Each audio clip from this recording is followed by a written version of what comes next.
So I'm kind of taking a minute, and I know I did a video like 10 minutes ago, but I'm watching this interview with Aubrey Marcus, and he shared something really beautiful that I really, really, really wanted to come and create a video for while I remember it. And he's talking about the time when he was in the dark room and his mum came and she said that she really loved him, and he realized that he had never let that love in. And what he shared was so beautiful that it hasn't quite gone all the way down in me. It's still it's still working its way around my brain, because it's really deep, and it's really it's a game changer. It's a game changer. And I think I'm going to need to watch this a couple of times for it to sink in. But what he shared is that he didn't let love in. It wasn't that his mum didn't love him. It's that he didn't let it in. And then he asked himself why. Why did he not let love in? Well, he did not let love in because then you would have to feel the loss of the love. And this is actually, I just got a massive whack. This is exactly what I alluded to in a video a couple of days ago, which was not wanting to, oh God, it just jumped out of my head, jumped in and then jumped straight back out again. I'll go back to what Marcus was talking about. Maybe it'll come back. And what he was sharing was that if he experienced the full gamut of love, the full experience of love, the open heart, everything, if he experiences everything to do with love, then he has to experience that loss on the same level. And when you openly love somebody 100%, then when they die or they leave, a relationship ends or whatever happens, then you feel that loss 100%. And so it's a protection mechanism. And that's what triggered my thought. And I know there was a video I did a couple of days ago about protecting the self. And go watch it. It's one of my other videos. There are only about 4 videos. Go watch them. I talked about this in one of my other videos. But the way he puts it is so much more eloquent than me, or different to me. And what I kind of have permeating in my brain is how do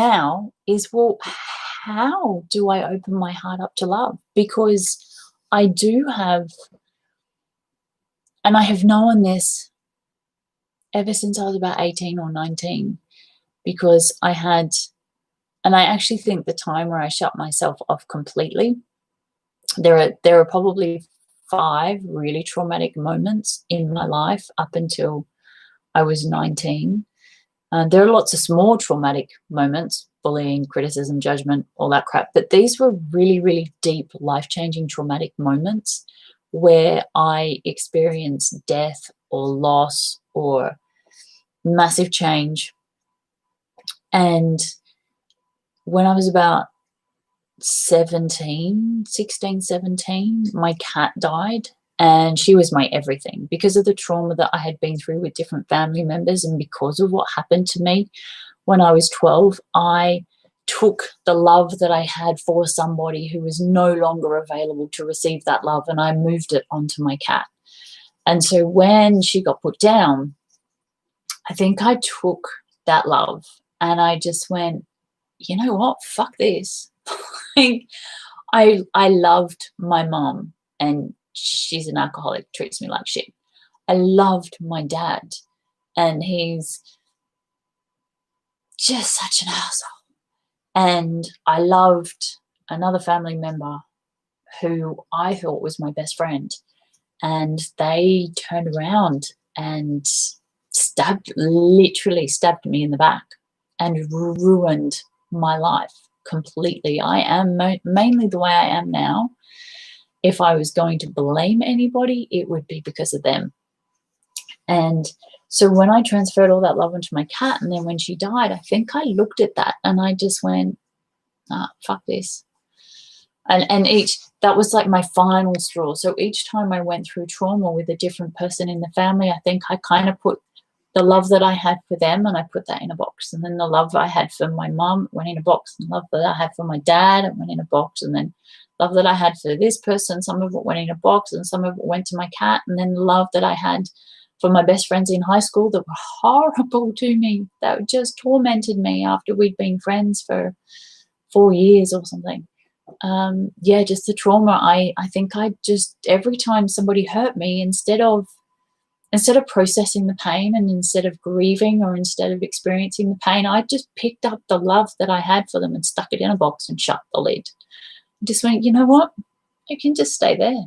I'm not bringing that shit back out again. Not if this is what's going to happen. They can all go to hell. And so then when my cat died, I feel like that's when I took the last of my love. I'm going to cry. That's when I took the last of my love and I stuck it in the box. And I never took it out. And I realized that because the cat that I had after her, I could never love her as much. And then I had the 5-year emotionally abusive relationship I was in. When I did eventually end it, and I was saying goodbye, he looked at me and he said, I really loved you, you know. And I remember looking back at that thinking, really? I didn't feel anything like that at all. And so I kind of feel like now I'm looking at my relationship with my mum going, well, okay, yes, she did hurt me, but I never forgave her, but I never learnt what forgiveness was. So it's a bit hard to forgive someone when you don't even know what it is yourself. With anyone else in the family, because of the trauma, I protected myself and I shut myself down and I put all my love in a box. And so I haven't ever shown up 100% with anyone. I don't even show up 100% with my daughter.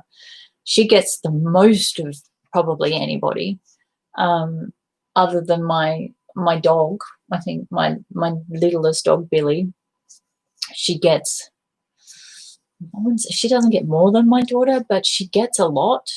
But I've had her for the longest. She has been the most consistent thing in my life. She's 12 now. So she's been the most consistent thing in my life for the last 12 years. It's been her. For every person that has come and gone, she has been the most consistent thing. And she also doesn't hurt me. She doesn't cause me any pain. She doesn't kick me or hit me or bite me or yell at me or say mean things to me or throw things at me or abandon me or walk away from me or do anything that shit that people like to do, people. She doesn't do any of that. She just shows up and she looks at me and she jumps up and she says, pick me up. And I pick her up and she cuddles me. Like, she's so simple. She's so simple. And so it's easy to give her more than anything else because she's so simple. Whereas if there are other people who are triggers for the pain, then it is much, much, much, much, much harder to give them love. Like, much harder. And then for me, I just find it impossible. I don't even know if I really give people love. I don't think there is any love. Not when I go back to when I was on my own and I was in Colac, staying in a house, when I was house sitting after I left my ex-husband and I went traveling for a while.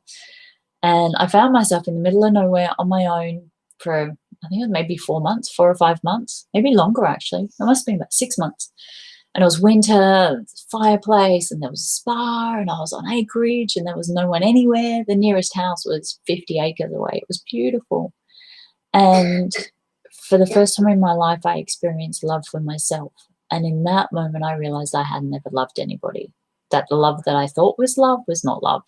It was an addictive behavior. It was an ego. It was a pattern. It was something, but it wasn't love. And now I feel like I don't really, I feel like my box is pretty shut. And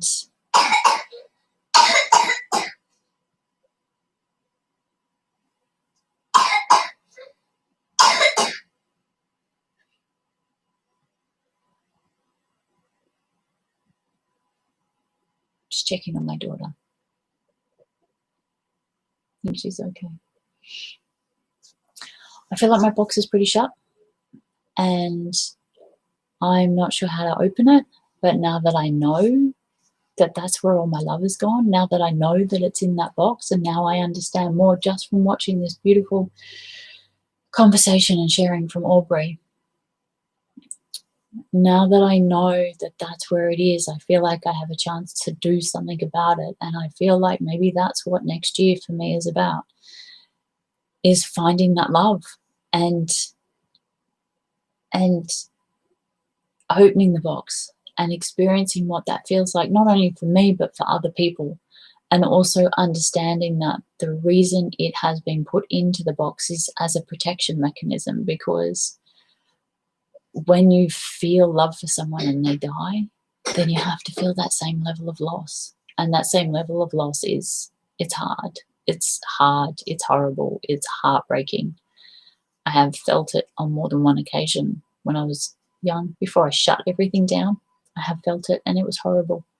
And so now, if someone hurts me, it's not so bad. And this is something else I talked about in the video. If somebody hurts me, it's not so bad, because I'm already hurting myself. If somebody, my mum died, and it was a shock, and even though I knew she was dying, it was still a shock. But I didn't grieve the loss of the love. I grieved the loss of the addiction that I had to her behavior with me. That's where my grieving was. I didn't grieve her because I loved her. I grieved her because I was addicted to her patterning behavior, which was created in me too. Yeah,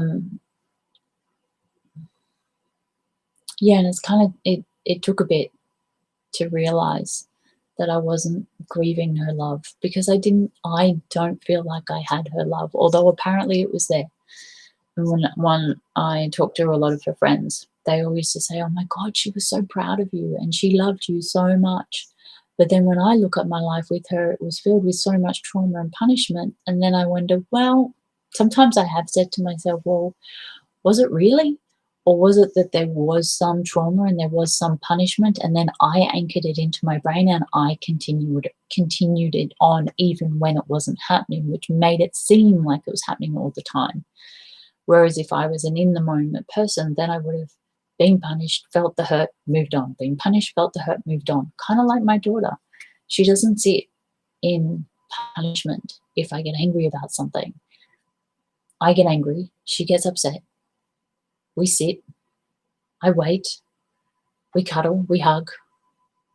I wait until she's out the other side. But she always comes out the other side. And I think that's going to be a big difference between her and I, is I never came out the other side. I stayed in it.